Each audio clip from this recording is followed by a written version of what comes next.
Welcome back to That's Runnable. I'm Tommy. This show that you're settling into is built on the mantra, run the runnable. Our focus here is on doing what you can, focusing on what we can control, and doing it no matter what.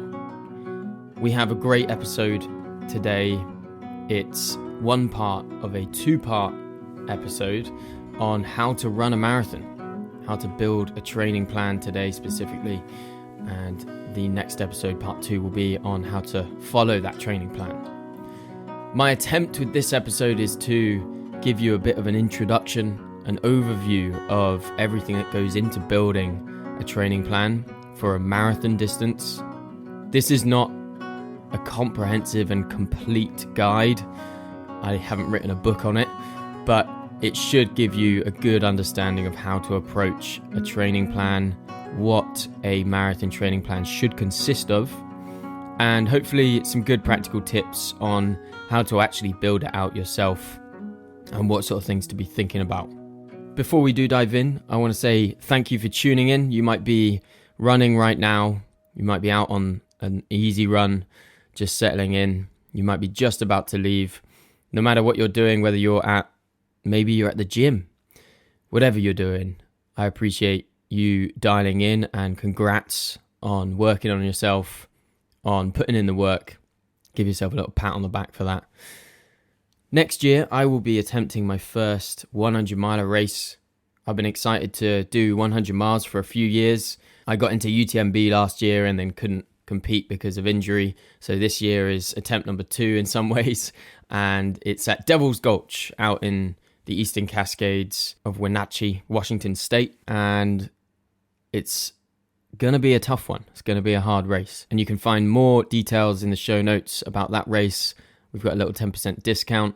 Going to do a little bit of a meet and greet and get together before the race. There's a 50 miler and a half marathon there as well, so you can check that out in the show notes. We're going to have some listener questions at the end as well, and you can get involved and submit a topic that you would love to be discussed if you just go to the show notes and click on submit a question. That'll take you to a little voice note that you can record, and we'll feature it on a future episode. Okay, without more rambling, let's get into it. This is the first of a two-part episode on how to train for a marathon. And today we're talking about building your plan.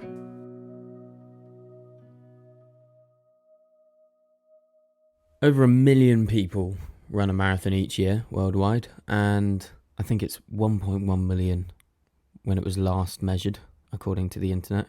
And it's more popular now than ever before, and has been increasing in participation rates for decades.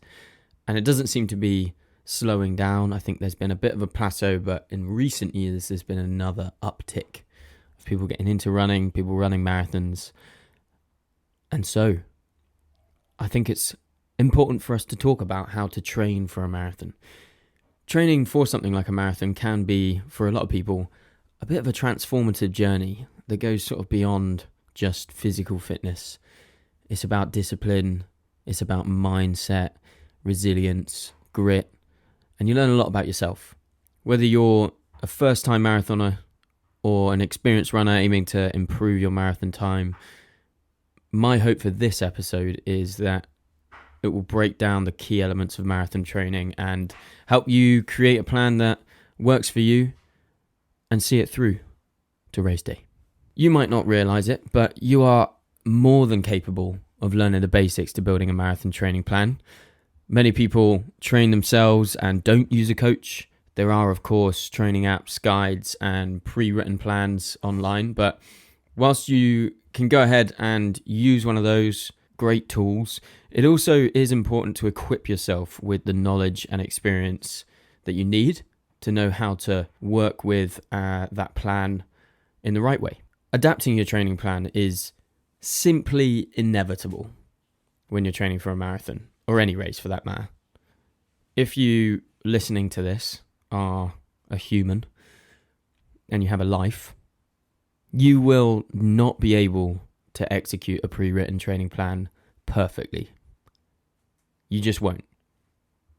Whether it's an illness or an injury, an accidental wrong turn on a run, Maybe the plan has written a certain pace to hit and you can't even physically reach that speed. And your coach or your plan creator didn't know that. Maybe you had to stay late for work and you weren't able to get out and do your workout. Maybe the weather could affect your ability to train properly. Whatever reason gets in your way, there will be times where you need to adapt your plan.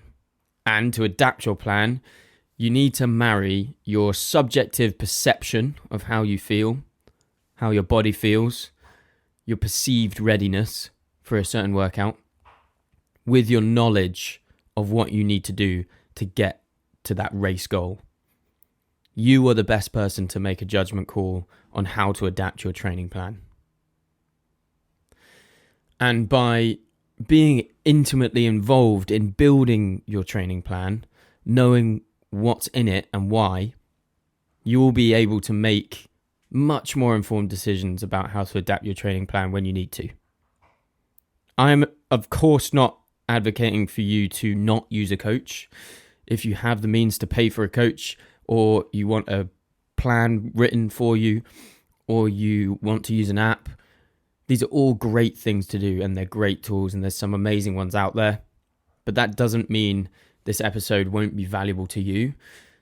Knowing even the basics of putting a training plan together is going to be such a powerful tool when you're working with a coach or when you're using a pre-written plan or using a training app. No coach, plan or app knows you as well as you do. And at all times, every athlete should be the master of their own training. So in this 2-part episode, I'm going to attempt to give a high level but detailed enough overview of what I would say is everything you need to know, a bit of an ultimate guide to marathon training. And I've split this episode into 2, how to build your plan in part 1 and how to follow your plan in part 2. When I started writing this, I was on a train and I had a few hours and I thought I'd sit down and write everything. And I thought it'd be a simple thing to do. I quickly realized that when I was getting it down on paper, there is a lot that I will have to gloss over more quickly than I'd like to, but there will be plenty of episodes that can dive more deeply into a lot of the topics covered today, and I do intend to give more detail on all these things. So if there's anything where you feel like there are just more questions coming to mind as we talk through this, fear not. I will try my best to go through all of these topics we gloss over in more detail in other future episodes. But the real purpose of this episode is to give you a good overview, a good general understanding, everything you need to know to put something together. And today we are going to go through how to build your training plan. The next episode will be how to follow that training plan. But today we are going to be talking about how long you should train for a marathon, the key workouts and how to execute them. We're going to go through periodization, what it is. It's the building blocks of a marathon training plan. And we'll go through every phase. The importance of variety. And then finally, just some additional elements to include in your training plan. Strength training, nutrition, rest days, cross training, all that good stuff. And then in the next episode, we'll talk about how to adapt your training plan, dealing with setbacks, mindset tips, how to show up consistently, attitudes to maintain. And hopefully that will give you a good total overview on how to build and follow your marathon training plan. So I think that's a good enough introduction to what we're attempting today. Let's dive straight into it and answer the question, how long should you train for a marathon? Well, this really does depend on how you would define where the training starts. For this episode where we're talking about a training plan and writing down a specific training plan, we're generally going to be talking about a 20-week training plan. A lot of people will say that beginners or intermediates and experienced runners will have a different amount of time that they need to train for a marathon. The less experienced would have 20 weeks or more The intermediate, maybe 16 weeks. The experienced runner only needs 12 weeks. That's all very true. But really what matters is the context. An experienced runner is someone who has a lot of running on their legs. They got a lot of time on their feet. They've been doing it for a long time. They already have a very good base. And a new runner, someone who's a beginner, maybe has been running for less than a year, they're going to have less of a base that they've built. So with all of this, please consider that what's really important, and as we go through periodization, we'll talk more about this. What's really important is that whenever you're starting this training plan, you should have a good base. You should have been training, you should have been running for a good amount of time. And for someone who's a beginner, if you've been running for half a year, then beginning your 20-week training plan for a marathon is recommended. So you might find online training plans that will be 10 weeks or 20 weeks, whatever. Please bear in mind that these training plans, more often than not, are written with the assumption that the person taking on that training plan and following that training plan already has been running, has a good base behind them. So I would always say to train for a marathon, you should spend more than a year if you're going to be including this base. You should be training in some sort of way to build a good base before you run straight into a 20-week training program. However, there are many people, of course, who don't train properly, run into a marathon distance with very little training, and they pull it off and they think it's fine. A lot of those people are lucky. A lot of those people have a good base from other sports previously. But a lot of those people do get injured when you attempt to just dive straight into an intense training program, a training plan without any sort of base. You do run serious risk of injury, not enjoying the process. There's just so many disadvantages to just going straight into an intense training plan. So I would always strongly advise that you have a good amount of easy base building training before you go into the training plan itself. But the longer your training cycle, the longer you've been training for, the better prepared you're going to be physically and mentally.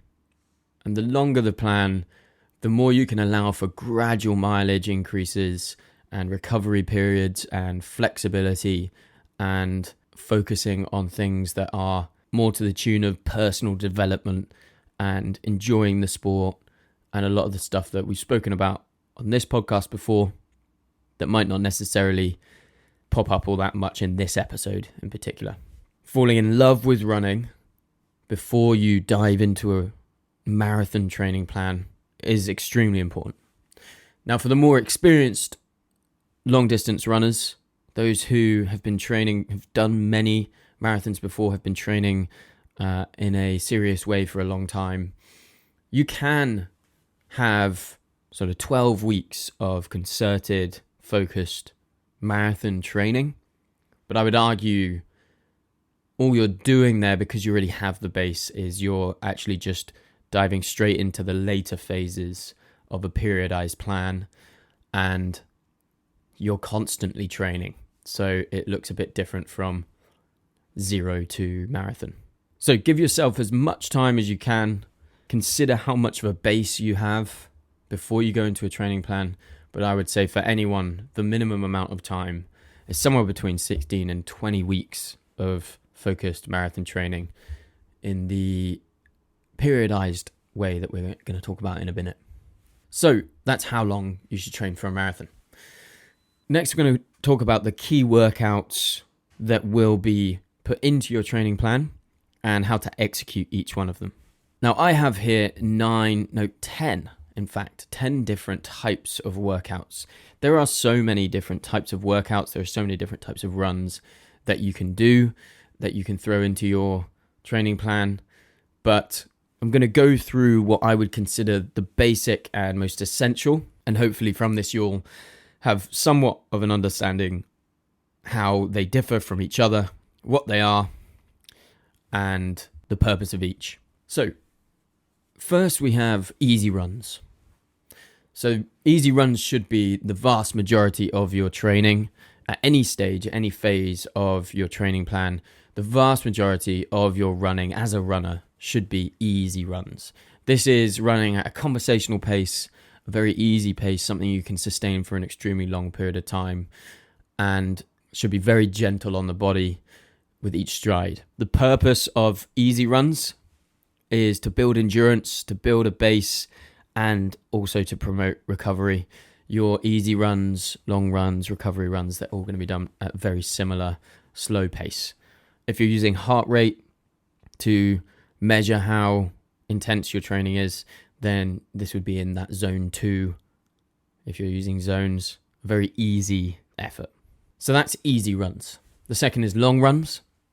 This is always going to be relative to the stage of training you're in, the distance of each long run. But I would say every runner should be putting in something that would count as a long run each week if they can. Especially during the training plan itself, there should be something each week that you would consider a long run. It's never going to exceed too much higher, too much more than 30% of your total weekly volume. So bear that in mind. That's a good rule of thumb that I've tended to keep to if I am trying to measure, if I'm trying to make a decision on whether a long run is too long or too short. As long as it's not too much more than 30% of my total weekly volume, I'm happy with that. And this is something you're going to gradually increase the distance of each week throughout your training plan. And at the peak of your marathon training plan, you're going to be doing 30, 35 kilometer long runs for a good 5 to 6 weeks in that peak phase. Most of the time, these runs are done very easy. In the later stages, you can implement more sort of race day simulation in your long runs. You can almost do a bit of an intervals long run where you're doing 5k of marathon pace and then gliding out, floating for a few kilometers and then doing that again. There are different ways you can structure long runs, but essentially the one truth of a long run is that it's long and it's your longest run of the week. But you can get away with doing a marathon if you're looking to complete and not compete. If you're doing a marathon and you've never done one before, you might want to just keep all your long runs as easy runs. You can get away with that. So that's long runs. The next is tempo runs. I like to describe tempo runs as comfortably hard. And they are slightly different. I consider them slightly different to threshold runs. A lot of people will use the term tempo and threshold interchangeably. I actually use them differently because I think there's a specific, thresholds, which we'll get onto in a second, are specifically slightly faster and more intense than tempo runs. But tempo workouts are runs that are longer than threshold runs, and you can get into a good rhythm and maintain it for several miles, several kilometers, and it could be something like 30 seconds per kilometer slower than your 5k pace. That's the sort of pace that we're looking at with tempo. So it is fast, it is comfortably hard, but the purpose of this is to improve your lactate threshold and sustain faster paces. And that is similar to the next one, which is threshold runs. These are similar to tempo, but faster. So I would say they're just slower than lactate threshold. So you can measure lactate threshold in a lab, which many of you won't do, of course. But what will be shown is a lactate curve. So blood is basically taken from you as you do a progressively hard workout in the lab. And then you're going to see in this lactate curve a dramatic rise in the curve of the amount of lactate in the blood. And that is the lactic threshold when you see this, this sudden increase. And you need to be training just under that for your threshold runs. So the amount of lactate in your blood is maintaining at a constant level. It's not building up so fast, but maybe, you're going to be beyond that lactate threshold when you're in the final sprint, the final mile of a 5k or something like that. But your threshold runs rather should be just under that lactate threshold. So They're really quite fast, and they're going to do the similar thing to what a tempo run will do. It's going to improve your lactate threshold, so you can sustain those faster paces and build power and speed. So that's tempo and threshold. We have intervals as well. We won't today be going into all of the different ways you can change an intervals session and mix them up. We'll do more of that sort of detail in a future episode. But examples can include like 6 times 800 meters at 5k pace with equal recovery time, or it could be that you're doing 4-minute efforts with a maximum amount of time to recover. You could be doing 2 minutes on, 1 minute off, 2 minutes on, that sort of stuff. But anything that's an interval is targeted intervals, efforts with rests in between. These can be done with a warm-up before and a cool-down afterwards. They can be thrown into an easy run, of course. But if you're going to try and get the most out of an interval session, it should be the main purpose of the workout. Then we have hill repeats. So I like to do hill runs a lot. And you can do this in a similar way. You can change this up like intervals, but you're running up a hill for something like 30 or 60 seconds at a strong effort. And you're focusing on maintaining good form, short strides, and a strong arm drive. And this is going to really help with power output and strength. And this is actually a great way to build strength and build speed, which is in a way that is potentially less injury inducing, has a lower risk of injury because of the incline that you're running up. You're landing in a way that actually poses less risk to sprinting on flat. So they're great in that way, and they're very hard. And all these tempo, threshold, intervals, hill repeats, that we call them quality runs. I often refer to that group as quality workouts. They're sort of outside the easy running and recovery running and long runs. It's a quality workout where there's a specific goal in mind, and you're only going to be doing those particular quality workouts once or twice at max a week. The rest of your running is going to be much easier and will be long runs and recovery runs. Now there's 3 more here that I wanted to mention. They are types of workouts that you can either implement into your easy running, into another run. You can do an entire session focused on them. But the first is fartlek. Fartlek.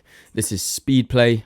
So it's something you can just kind of throw in on an easy run potentially, and you are really just playing with the speed that you're running at. So you're intentionally uncontrolled in some way, where you're controlled, you're the one controlling the speed, but you're not being told what speed to go and how far to go. You're really just tuning into how you feel, and it's a great way to help you practice tuning into how you feel.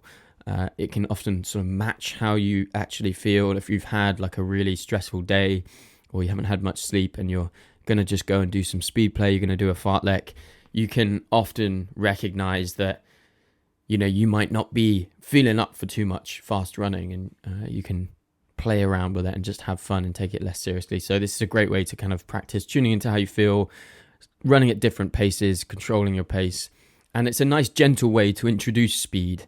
So in the early stages of your training plan, you might want to introduce speed through a fartlek run instead of diving straight into an interval session where it's very clinical and you're going very fast. All of a sudden, you can do a bit of fartlek training where you're just playing around with different speeds and having fun with it. Another type of run is a progression run. Progression runs are where you speed up throughout the run, and it can actually be done on any run. And I would advise always aiming not to slow down during any run that you go on. But it's also a good way to introduce speed. It's good for control and pacing. You may have heard the term negative split. So this is where it's a progression run. So you're progressively getting faster throughout the run. If you are doing this, make sure that you're not trying to go too fast at the end. If you're only doing an easy run, don't let the fact that you're trying to make it a progression run ruin the workout entirely. But do try to avoid slowing down throughout your runs. But if you really want to play with a proper progression run and get to a point where you're going quite fast towards the end, this is a great way to also introduce speed in and pacing control into your training. And the final thing I'll mention, the final type of workout I'll mention is strides. You may have heard it before. This can be thrown in on maybe a long run, halfway through a long run. And what it is essentially a workout where you're lengthening your strides for more power output as you do a 100 meter interval. And you're starting slow, keeping the same cadence. And as you increase the length of your stride, you end up going faster until you're almost in a full flat out sprint by the end. This is a great way to introduce being more cognizant of stride length and getting more power with each stride. It's a good way to sort of open up in the middle of a workout potentially and introduce speed in a safe way. So there's 10 different workout types. Easy runs, which will include recovery runs in there. 80% of your training should really be easy running for the most part. We've got long runs. It's relative to the stage of your training, of course, but 30% of your total weekly volume at max. We've got tempo runs and threshold runs right at the top of that effort. Intervals, hill repeats, recovery runs, fartlek, progression running, and strides. This is all stuff you can throw in to your training plan. So we're now going to talk about periodization. These are the building blocks of a marathon training plan. Periodization sounds like a very fancy term, but it really is foundational to a well-structured plan. And it involves dividing your training plan into specific phases, each with its own goals to ensure you peak on race day. And how it's phased in your marathon training is different depending on the coach, depending on the theory. Really all that matters is that there are phases. That's what periodizing is. There are different periods, there are different phases of your training plan. Some people will write down 5 different phases, some 3. I have 4. The first phase is base, the base phase. The second phase is build phase. And then we have the peak phase and then the taper phase. Many people have a later stage after the peak phase, which is more race specific, and you can do that. I would say throw in peak and race specific phases into the same phase is how I do it anyway. And throughout each phase, there will be change. There will be increase in volume, increase in intensity, and more demand on the body until you're at a stage where you can taper out in the last 2 to 3 weeks and then execute race day with full fitness. So let's go into what the base phase is. This is a phase that is the very early stages. You're building a base, you're doing a lot of easy training. This is a phase that I would say is best kept as long as you possibly can make it. If the longer you build an aerobic base and develop consistency in your training and build to a reasonable volume, the better situation you're going to be in. The key focus for the base phase, this first phase of training, is gradual mileage increases. So you're slowly increasing your volume. This should be not increased any more than 10% per week, or maybe 5 to 8 kilometers per week. If you go by 10%, really depends how much training you've been doing before, but make sure you're developing endurance and creating a sustainable running habit, and you're doing it in a sustainable way. You're also going to be including a lot of strength components to your training here as well. This first phase of training is a great opportunity to focus on strength, to be going to the gym and building that strength. There will be later phases in your training plan where you won't have the time or energy to be doing all that much strength training. So I like to really load my body with resistance training in the earlier phases and be doing a lot of base building with my running.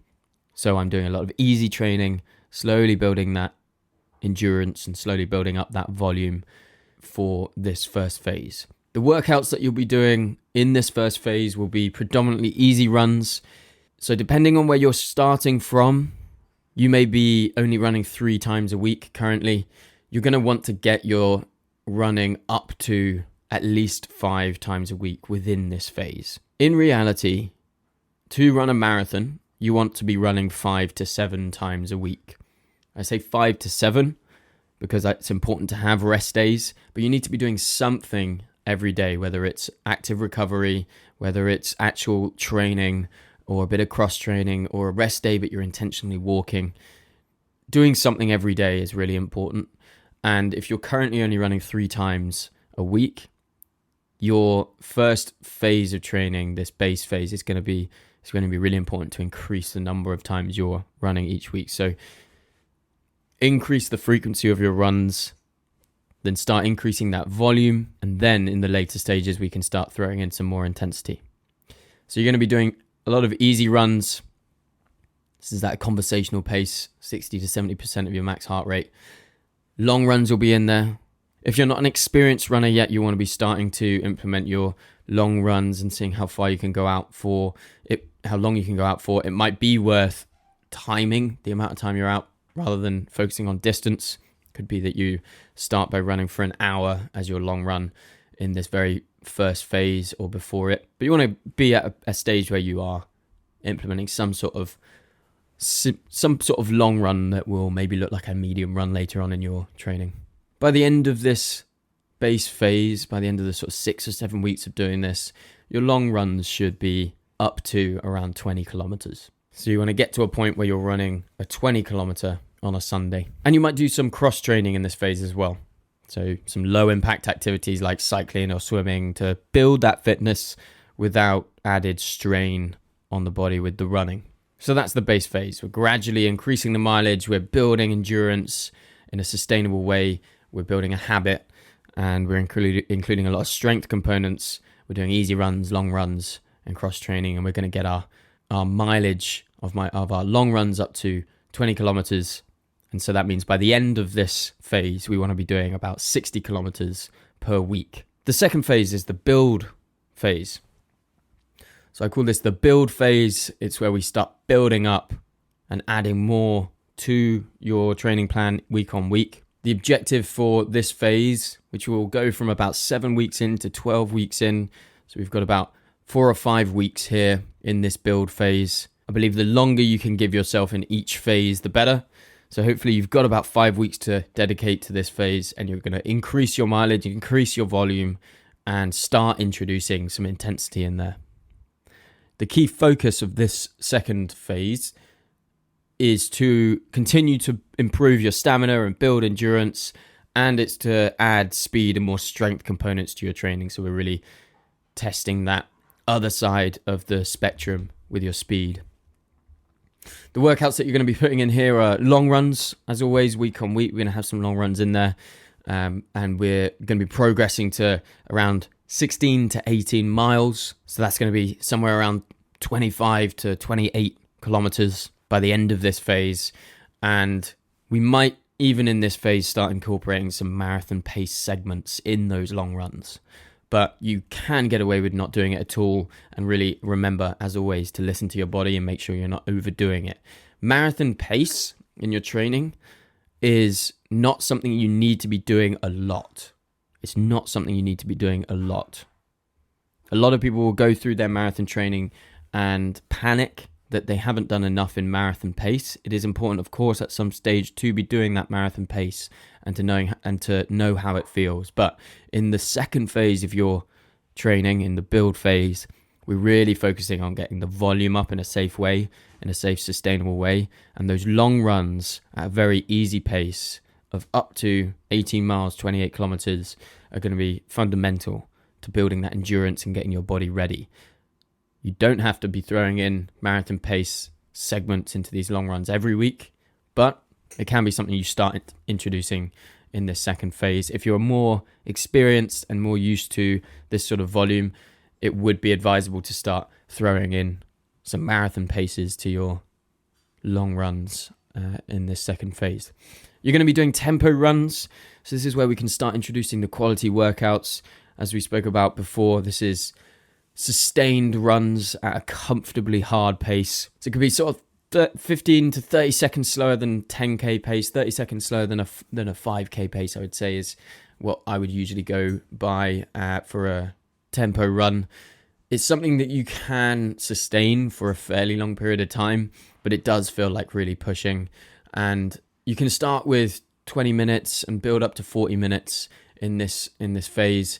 Worth thinking about the amount of time you're doing these workouts for, as well as the distances. So you want to be building up to about 40-minute tempo runs. You got interval training in this phase as well. So these are shorter, more intense efforts. So you could be doing 400 meter or 800 meter repeats at 5k pace, for example. And we can also do some hill repeats in this second build phase. This is a really great one to be building power and strength in the legs, running up a hill at a strong effort for 30 or 60 seconds and focusing a lot on your form. So that's the build phase. The total volume in this phase that you're building up to can get to 80 or 90 kilometers. That might sound like a lot to some people, but if you're doing it in the right way, if you are building this base in the right way, if you have enough slow, easy volume in there, you can get up to 80 kilometers a week, with your long runs being about 28 kilometers, 18 miles or so, and really getting into a habit of getting that long run in every week. There will be times during these phases where you are at a decent volume and you need to drop the volume a little bit. That is also important. So don't worry too much about the specifics of how much volume you have, but you want to be aiming to get to, by the end of this phase, 80 to 90 kilometers a week if you're a more experienced runner. But regardless of your experience, we're all training for the same distance here. So I'll just keep the guidance fairly similar for all. So that's the build phase. We're increasing mileage, we're introducing intensity, we're improving stamina and endurance as a key focus. We're adding that speed and more strength components as well in the training. You're going to be doing long runs, tempo runs, interval training, hill repeats, and of course, as always, the easy runs, the recovery runs in there too. The third phase is the peak phase. This will be from week 13 to maybe week 16 or 17, depending on how long you're training for. I quite like to have this phase as a 5-week phase. I think it's just really important to make sure you're spreading out the intensity over a longer period of time. I think 4 weeks doesn't necessarily, for me, it doesn't necessarily give you enough sort of accumulated load. 4 weeks. I really think that if you can do a 5 or even 6 week peak phase, you're just going to increase the likelihood that your body can deal with that marathon distance at marathon pace. This is where you will be reaching peak fitness, and this is also where you're stimulating race conditions too. So like I said at the start, there are some periodized training plans that will have like a peak phase and then they'll have a race phase, a race specific phase. That will split like a 6-week phase into a 4-week and a 2-week or something like that, or a 3 and a 3. Basically what you're doing there is, in the race specific phase, you're just doing a lot more stuff that's going to be far more intense and going to practice that race pace as well. But for this peak phase that I have in today's guidance, I'm going to just be encouraging you to have a longer peak phase and to sort of gradually increase it throughout that phase until you get to a point where you are really peaking. So the key focus is high volume, high mileage weeks. We're talking about 50 to 60 mile weeks for experienced runners. I would say 80 to 100 kilometer weeks for the more experienced runners. Obviously, some people will have training plans that are 120 to 180 kilometers per week. But I think as a general guide for a intermediate to experienced runner, I'd be looking at having them running 80 to 100 kilometers a week for 5 or 6 weeks before their marathon. To be honest with you, if you are doing a marathon, you should all be getting up to this volume, in my opinion. Of course, everything I say is my guidance and what I would recommend. Not everyone's going to be able to get that sort of volume in. But one could also argue if you can't get good volume in, you can't meet the requirements of a marathon, then you really shouldn't be running a marathon, potentially. But obviously you can get away with doing less volume than that and run a marathon.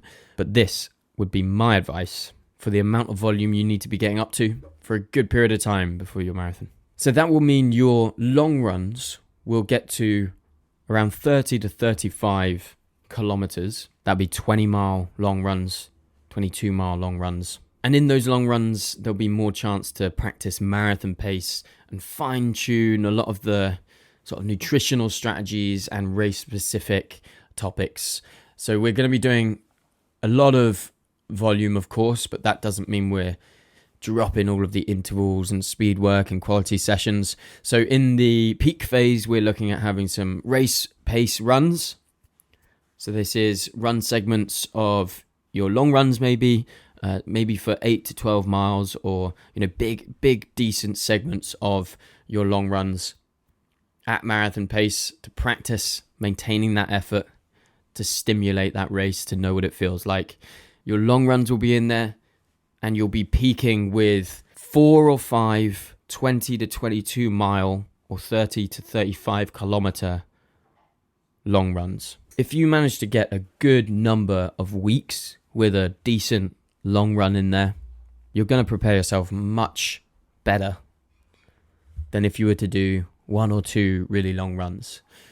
When you are doing these long runs, it's important for me to stress, if this is new to you, if going that far is new to you, you've got to keep those long runs nice and easy. And the more experienced marathon runners amongst us will be doing more race pace runs. They will be doing more race pace in their long runs. And generally, they're going to be more able to do more high intensity work. So intervals and speed work and race pace stuff. But if you are new to running a marathon, your focus really should be on the easy paces and making sure you're doing all of this in a sustainable way. So you'll be having your intervals and speed work in there as well, maintaining sharpness with shorter, faster workouts, maybe 400 meter or 800 meter repeats. You'll be playing around with hill sprints and all of that good stuff. In this peak phase, although it is your peak phase and you would imagine you might need lots of very intense stuff, you can get away with just having 1 quality session a week and a long run, and the rest easy. So in this peak phase, don't think all of it needs to be fast. Don't worry about the fact that you're not frequently running fast. All of this volume, all of this endurance that you've built, all of this stamina is still there and will carry you a long way on the marathon. So make sure you can execute your quality sessions, your intervals, your speed work, your tempos, your thresholds in the best way you possibly can by keeping the rest of your running at a controlled pace. If you are more experienced, you can have 2 quality sessions in there. Maybe it's an intervals session and a tempo session, as well as your easy recovery runs and your long run on a Saturday or Sunday. You can do it like that if you're more experienced and you want more intensity to really prepare. But make sure at all times you're considering how your body feels. And it should be a tough phase. It will be a tough phase. It will be something that will demand a lot from you. But make sure you're not going over the line to injury or burnout or overtraining. Make sure you're keeping yourself fit and healthy, because you're useless if you're not fit and healthy when you get to race day. And as well as getting to race day, I mean, when you're training day to day, you want to be your best self. So you want to be making sure you're really controlling your intensity and doing your intensity in the right way. And when you are doing it well. But if you do too much, that can be a detriment to your training and to the race itself.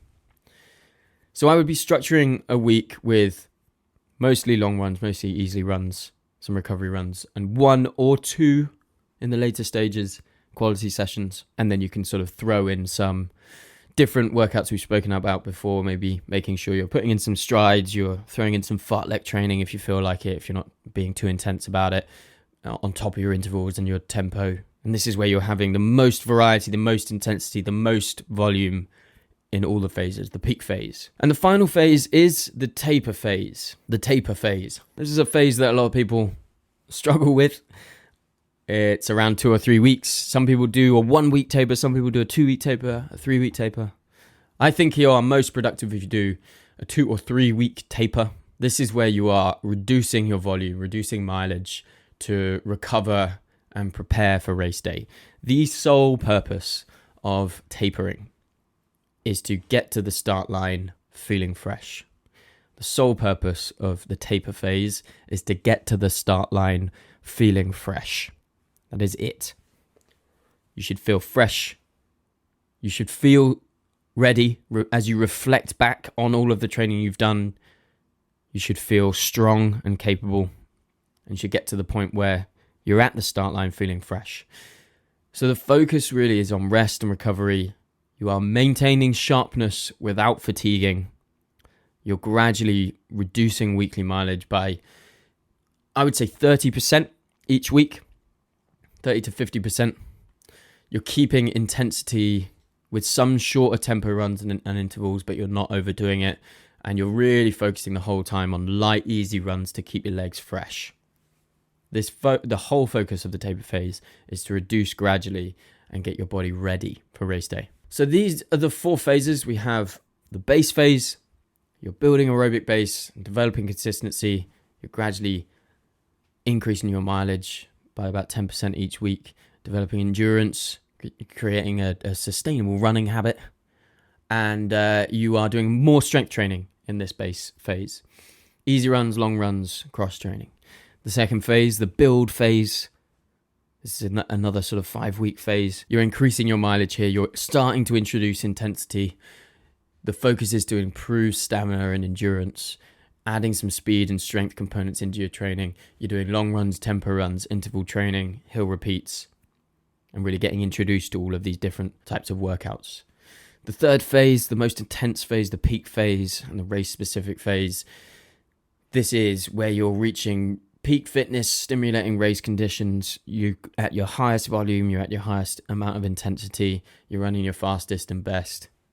So there's a lot to deal with here. There's a lot of variety here, hitting mileage weeks of 50 to 60 miles, 80 to 100 kilometers. You're practicing marathon pace, you're fine-tuning nutrition strategies, you're really thinking about the race itself. You're doing race-specific runs, long runs, maybe throwing in race-specific segments into those long runs. You're doing intervals and speed work. And all the time, you're focusing on not overdoing it, but maintaining your sharpness with shorter, faster workouts and keeping tabs on how you feel so you don't overdo it and overtrain. This is the phase with the highest risk of overdoing it. And then we're tapering about 2 or 3 weeks from the race, where we're reducing our volume to recover and prepare for race day. So we've gone through how long should you train for a marathon, key workouts and how to execute them, and all of the different phases of periodization, the building blocks of marathon training. And now I just want to take some time to talk about the importance of variety in your training. Variety is really crucial for a well-rounded and effective marathon training plan. Not only does it keep your workouts interesting, which is important, but it also improves different aspects of your fitness, and it prevents overuse injuries, and it really will enhance your overall performance. If you make sure you're implementing a lot of variety and changing things up as much as you possibly can, it's going to be a very good thing. I want to talk about sort of 4 different reasons why variety matters. The first is it targets different energy systems. So if you're mixing easy runs with tempo runs and intervals and long runs, and that's going to make sure you're developing endurance and speed and stamina all simultaneously. So you can focus on throughout these phases, you can focus on different things, of course, but you will get to a point where you need all of that variety. You need to be doing it all at the same time to build that endurance, to build speed, to build stamina and power and strength. All of those things are important. And so variety matters because you're targeting different energy systems. The second is that you'll prevent overuse injuries. If you're alternating your workout types, that can reduce repetitive strain on the same muscles and joints and tendons. If you're just doing the same thing over and over again, you're just going to be working the same muscles. And all these muscles work together symbiotically.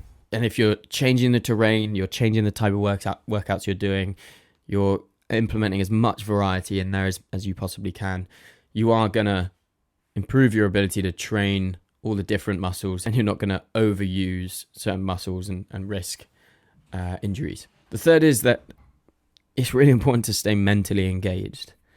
So the third reason why variety matters is mental engagement. Mental engagement. Changing up your runs can essentially just help to prevent you from burning out, and it can keep you motivated throughout your training cycle, and it stops it a lot of the time from being too boring. It can keep it interesting, keep it lively, and that's a really important thing. You've got to throw in that variety to encourage mental engagement. And the fourth is you're going to build balanced fitness. If you're incorporating strength training and cross training and hill workouts all into a training plan, you're going to build strength in all sorts of muscles. You're going to improve how you operate as an athlete, your athleticism. You're really going to become a better all-round athlete. All of that is going to complement your running specifically. If you are too specific and you don't have enough range and variety in your training, you'll become a one-trick pony and you won't build yourself to be the athlete that you can be. So variety matters because you're targeting different energy systems, you're preventing overuse injuries for mental engagement, and you're building a balanced fitness. So how do I incorporate variety? I've gone through all of the different workouts you can do. I've talked about the phases, and you might be thinking, okay, well, how do I actually put these runs into my week? It is really up to you. I can't sit here and tell you how to structure your week. I can tell you that Sunday is usually my long run day. A lot of people do speed work on Wednesdays. Some people might have a completely different routine.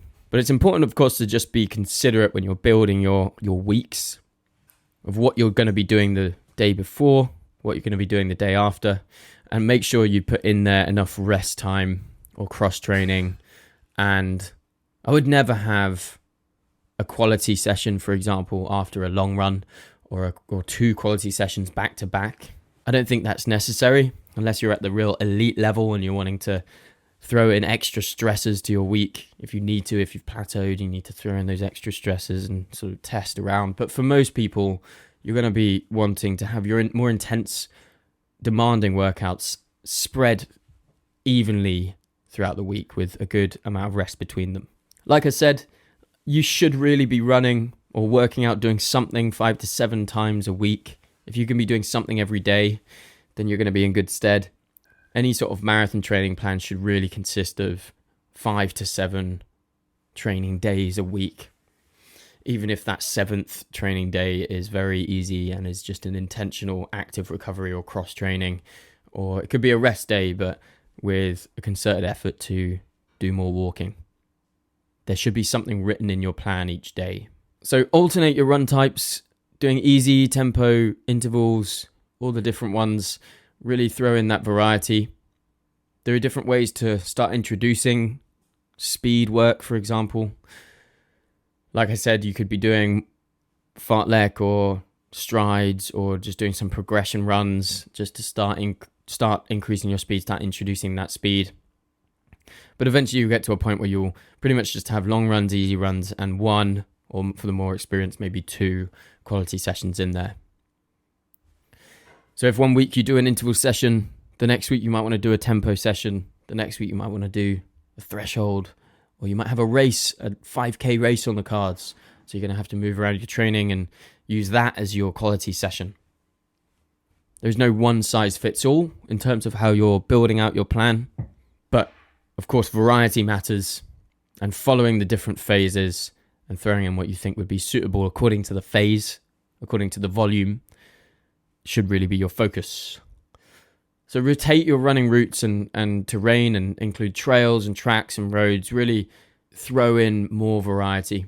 The more variety, the better.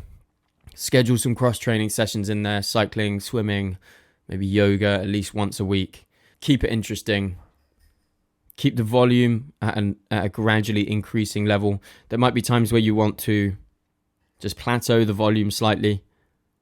Of course, depending on the phase you're in, that will dictate how much volume you're doing at any given time. But keeping a nice mixed plan, incorporating variety, will help you stay engaged, improve holistically, and arrive at race day as a stronger, more prepared runner.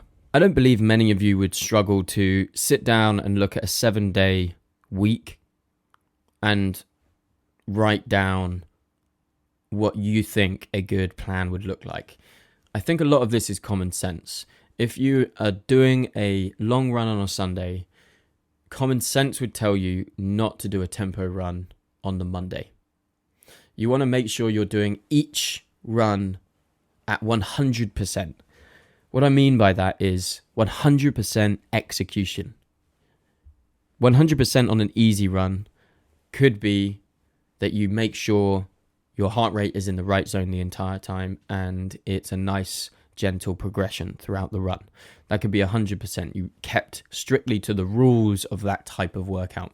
So when I say 100%, I mean 100% on execution. You should be able to do that each time you go out. That should be the aim.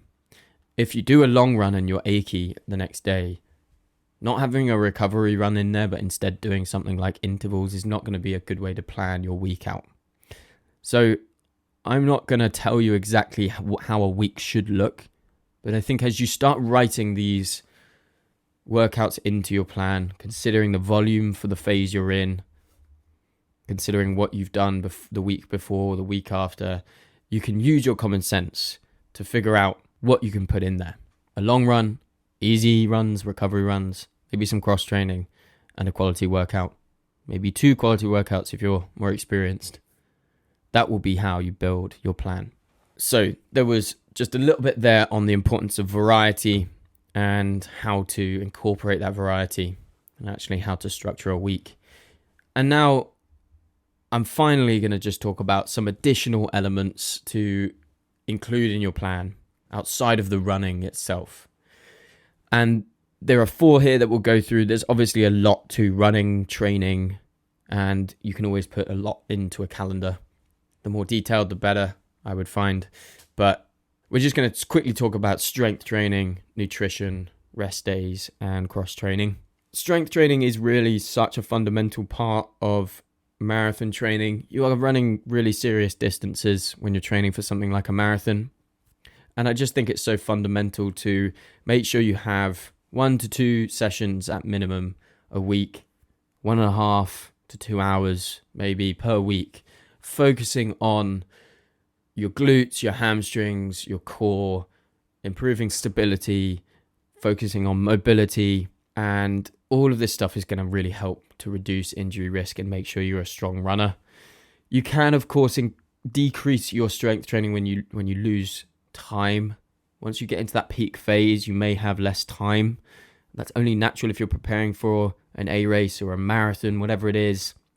In the later, more race-specific stages, you won't have as much time to do the strength training. It's also important to consider the fact that if you do lift too heavy and you need to execute your workouts in the best way you possibly can, strength training can get in the way of that, and balancing the two can be a struggle, but is possible. So I just want to encourage you to make sure you are trying to do some strength training. You're getting to the gym. Even if you are going to the gym for half an hour, just going there and doing some work or throwing in some home workouts with bands, all that stuff, is just going to be really important. You don't have to be perfect at this stuff. You don't have to be constantly thinking, oh man, I didn't get my 2 hours of strength training in per week, whatever. Just try to focus on glutes and hamstring and core and stabilizing muscles. Try and build that strength because it will be so helpful for you. So that's strength training. Nutrition. I think this is going to be a really important part of your training plan. Considerations is practicing mid-run fueling like gels or chews or even real food if you want to during long runs. If you practice using gels, you can then execute well on the day. If you're using gels on the day, you can do that well because you're used to them. There might be some playing around with different brands. There might be, you might find that you actually prefer the chews rather than the gels and you're going to do it that way. All of this can be discovered in your training. And so considering nutrition during race nutrition is going to be really important. And also dial into the pre-run meals and general diet. Making sure you've got a high protein, high carb diet. I've always found is just really important. Just a lot of food, basically. Making sure you are fueling well and you've got a good, mixed, balanced, whole foods diet is going to be really important. And so for recovery, making sure you've got high amounts of protein, you're fueling enough generally with your diet is going to be important. So that's nutrition. Rest days, schedule at least one rest day or form of rest per week to allow for recovery. This might mean if you really are training hard and you need to just rest completely and not do much in a day, that is very important sometimes. Sometimes though, it could just be active recovery. You just throw in active recovery on one of the days, and that essentially means you're going on some sort of, some sort of walk or cycle, or you just know that you are trying to do some form of activity and movement. But I just want to emphasize the importance of rest days. Rest is where you build back up what you are essentially damaging in your legs. You're breaking down your muscles and then you're building it back up. You can't do that without proper rest. And so in order to be ready for the marathon, you have to have enough rest in there. And I could do a whole section on sleep, but I'm just going to throw it in here on the rest days section to just talk about recovery generally and how fundamental sleep is for you. The best performers out there sleep well, and it's just going to be so important for you to try as much as you can to get as much sleep as you possibly can. Getting a good routine of sleep is going to be really important, and I just think it's such a fundamental part of recovery. If you're sleeping well, you can perform much better. It is the cornerstone of recovery, so make sure you're getting good sleep. And then finally, cross-training. You do have options to go swimming, to go cycling, to go do some yoga. This can all help improve your general fitness and can be a way to do that without extra impact on the joints. Running is a pretty high impact movement, and swimming and cycling are not as high impact, so it can be a great way to keep building that aerobic fitness but allow your body to recover at the same time. So there's just some additional elements to include in your plan: strength training, nutrition considerations, rest days and sleep, and cross training. So to summarize part 1, how to build your training plan, we went over how long your training should be. How long should you train for a marathon? It depends, of course, on your experience and where you would consider the training to have started, but just do make sure you have a good base. You've been training for a good amount of time before you get into one of these training plans. I would say if you're a beginner, if you've been running for less than a year, at least give yourself 20 weeks to train for this marathon. And a more experienced runner, because they have that base, because you're a consistent runner and you are experienced at this stuff, and you can do 10 to 12 weeks of more race specific stuff. But that is just going to be the later stages of your phased plan, your periodized plan anyway. But the longer your training cycle, the better, and the more prepared you'll be. So I'm going to just generally say way more than 20 weeks. Some key workouts to execute. We went through easy runs, long runs, tempo runs, threshold runs, intervals, hill repeats, recovery runs, fartlek, progression running, strides. There are more. There's plenty you can do with each one of those. We can go into more detail about what they are and how to execute them properly in an episode dedicated to each one. There's so much we can talk about. But periodization, went through the building blocks of marathon training. The 4 phases I had for you were base, building, peak, and taper. And the importance of variety in all of this, how to throw in as much variety and the value of that. You're targeting different energy systems, you're preventing overuse injuries, you're ensuring good mental engagement and curiosity throughout the process. And you're building a balanced fitness, a more well-rounded athlete you'll become with as much variety as you possibly can. And we spoke about how to incorporate the variety and how to sort of structure a week. It's going to be different for everyone. But if you're including a long run in there, some sort of quality session, and a lot of easy training, you'll do well. And then we just went through some additional elements to include in your plan: strength training, at least 1.5 hours to 2 hours a week if you can. Nutrition, practice that nutrition on the race and dial into your diet. Rest days and sleep, and the importance of sleep, and cross training. So that's it. That is the end of part 1 of this 2-part how to train for a marathon. hopefully you have a good basic overview of what to put in your training plan and the general phases that go into a training plan and training for a marathon. In the next episode, we're going to be talking about how to follow your training plan. That'll be how to adapt your training plan, such an important aspect of what we're talking about. Dealing with setbacks, mindset tips, how to show up consistently, attitudes to maintain, and hopefully that'll give you enough advice to go and actually build a plan and then try and execute on it and run a marathon. There we have it. I hope that was interesting for you. I have to be honest, that was something I thought would be easier to put into a podcast.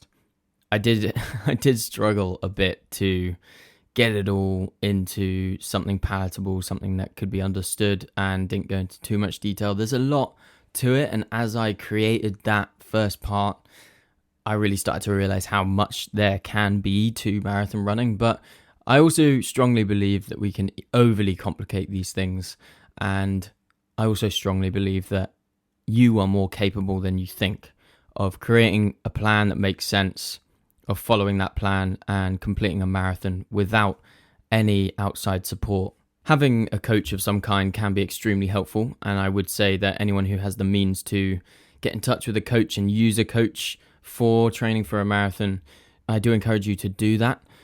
It can be a really helpful accountability tool and general guidance outside of your own perspective. But a lot of the time, a lot of us are going to be training for marathons, training for all sorts of races, and training ourselves and sort of coaching ourselves, building out our own plan and following it as much as we possibly can. So for those times, for the times where you can't have a coach or you can't have too much guidance external from your own, it's helpful to have the knowledge and be equipped with everything you need to build out your own plan and follow something that can work for you for a marathon. We have reached that stage where we do listener questions. I have 3 listener questions for you today. We have accumulated quite a few questions now, so there's no way if I'm just doing listener questions at the end of each episode that I'm going to get through all of them or I'm going to keep up. And I don't want you waiting too long to have your question answered. So I have decided that every now and then we'll do a Q&A. So that's an episode dedicated to just answering the questions that we have coming in. I'm going to do one in the next few weeks, so look out for that. But we'll keep the questions at the end of each episode to around 3 to 5 questions, depending on the length of the question itself and how much time we have. This time we got 3 for you. If you want to get involved, if you want to submit your own question, there's a link in the description where you can do just that. So, who wants to go first? Hi Tommy, Seb here. Bit of an odd one for you. I've never loved running, but last year I decided I would get into running, so my Instagram was flooded with runners. I also found your page, which I'm very grateful for. Um, and since starting to run, I set myself a challenge over New Year's that I wanted to run 100K. So in July, I did just that and ran 100K by myself, not an organized event. And since I finished it just under 15 hours, I have sort of found myself lacking motivation to continue running. And I'm now traveling in Southeast Asia and maybe running 4 or 5K every other day just to keep the legs ticking over. But I suppose my question is, what can you do to find motivation to run again after completing such a big ultra marathon or challenge event? Thanks for the question, Seb. That's a pretty impressive thing you've gone and done. You've ran a 100K by yourself after not even very long being a runner. I'm certainly impressed by that, and you should be proud of yourself for setting a goal, for following through and actually achieving that goal. And to do it alone really is something. So congratulations, man. Good shift. So you're new to running, you went for it, and you did 100K, and now you're not that into it, or you've lost that motivation. And the real question from you is, how do you keep yourself motivated when you've done a big event or you've done something that you're proud of and you lose that motivation? Well, from my own personal experience, I would say that when I do a big race, I do sort of lose interest after the race a little bit. And that's just natural. I think it's very natural to give yourself time to rest and to allow yourself to sort of be in that period of time where you might not be that into it. If you don't have something coming up after the race, then it could be something that you take advantage of, that you give yourself you give your body the rest it needs. And that's okay. It's completely okay. But when it gets to a point where you are really struggling to get yourself back into it, or you are just desperate to find that motivation again, I guess I would have a couple of questions for you. Firstly, was that 100k that you did for you, or was it for someone else? What was the real driving factor behind that 100k? Was it to prove your worth to someone else, or was it something within you? Was it a real driver for you? Because it's important to set goals that are really your own goals. And it can be that you set goals that aren't truly your own goals and you achieve them anyway. You might be driven enough to achieve those goals. But for them to really be long-standing, for them to be sustainable goals and to form a good relationship with what you're doing, they have to be your own. You have to care about them. So what was the real reason for being a daily runner, for committing to that goal? Was it your own inherent driving forces? Was it your own inherent desires and wants? Or was it someone else's? Were you trying to prove something to someone else?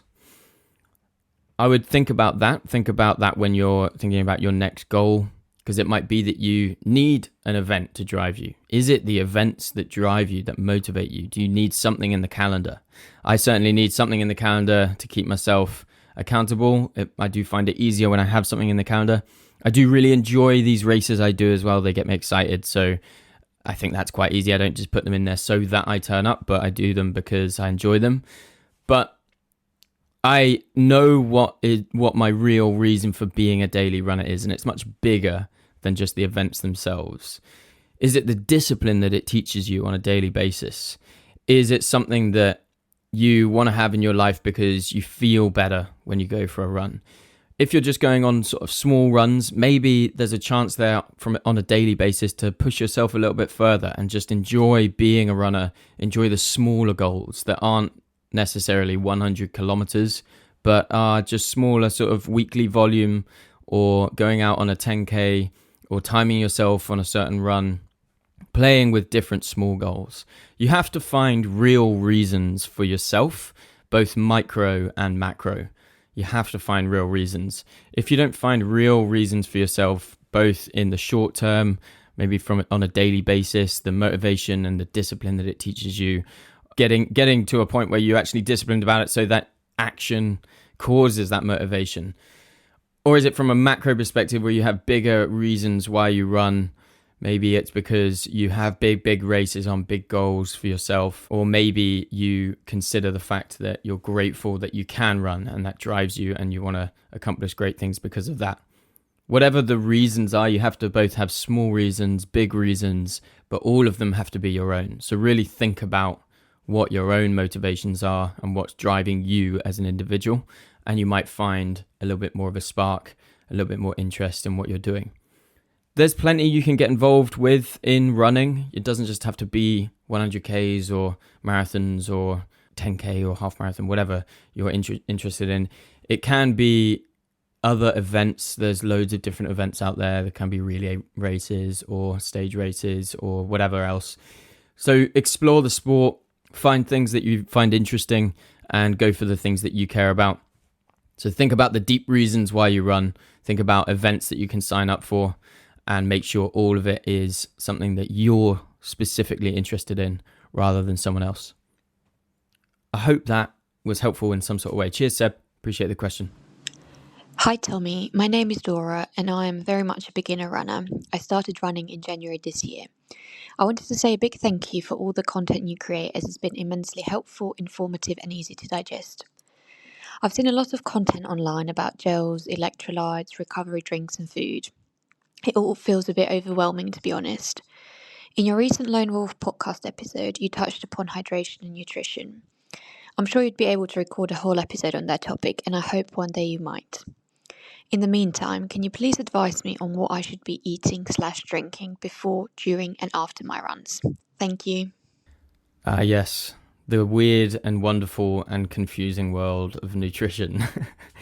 I am not going to spend all that long trying to answer this question with too much detail because we will do a whole episode on nutrition, and it's also something that you need to, well, it's going to be tailored to the duration of your runs, the intensity of your runs, and your training generally, as well as your individual preferences, your tolerances.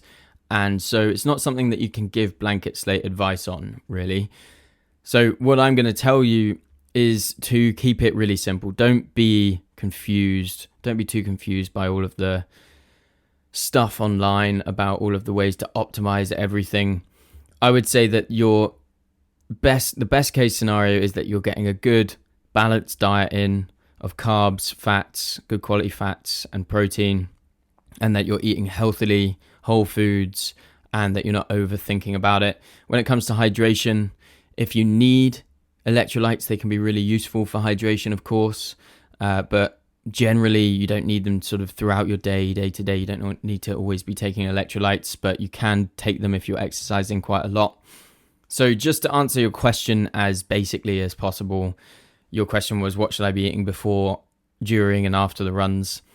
Before the runs, you should be trying to aim for something to provide you a bit of energy and avoid sort of discomfort when you're digesting what you're eating. So if you're going on a short run, a nice sort of balanced meal if you can, sort of 2 to 3 hours before, or maybe you're doing it in the morning, you've had a good meal the evening before, you might not need too much additional fuel. Maybe if you want like a little bit of a snack, like a banana or some toast, something that will give you a bit of energy for sort of 30, 60 minutes before you're running, something that's comfortable for you, maybe some oats, depending on the time of day, whether you think that's weird. For longer runs, you can think about eating a lot of carbs before. Don't overload the amount of carbs you're having. But again, it's going to be based on your preferences. You might want to have like a bagel with peanut butter or rice and small protein portion, something that's going to be a good balanced proper meal before the long runs, a couple of hours before the long run. And then maybe you want to consider taking a quick digesting carb like an energy gel or something sweet like honey or a piece of fruit for some energy before. And in your long runs, you might be taking out some runs with you. It might be some bars, might be something like gels if you're doing some race prep. During your run, sipping water frequently, little and often, is something that I would recommend. You can add electrolytes as well, sports drink, electrolyte tablets, something like that, to sort of replace the sodium and prevent dehydration if you are going on a bit of a longer run. But again, don't overthink it. Just test fueling options for yourself during training and find what works for your own stomach. Everyone is different and everyone responds differently to different food. And then after your run, I would say within sort of 90 minutes, you want to have a good proper meal after your runs generally. A nice balance of carbs, protein, healthy fats, vegetables, and make sure you're hydrating as well and replacing lost fluids by drinking some water, recovery drink. Maybe you want to, again, include some electrolytes if you want to.